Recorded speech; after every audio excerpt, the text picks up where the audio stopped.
Good morning.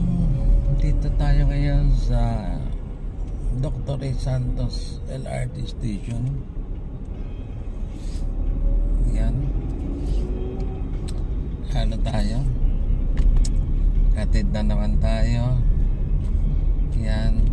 My daily routine to coming in LRT. So going past to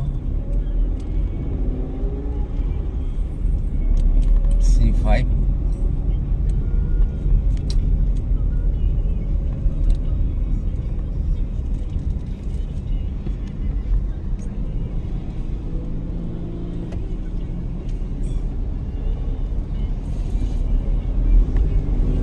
Yan, Sipag Pilar.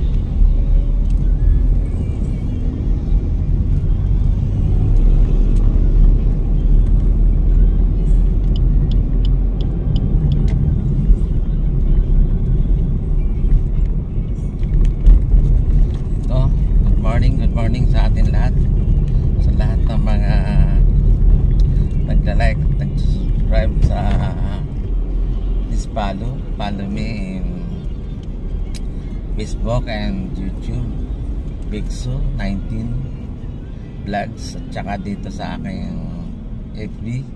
So please like and subscribe. Thank you guys. So good morning po sa inyong lahat na ating ngayon. So ito ang daily routine natin. So naghatid tayo ng ating anak na nagbabiyahe sa LRT. So ito, pauwi na tayo ngayon. Yan.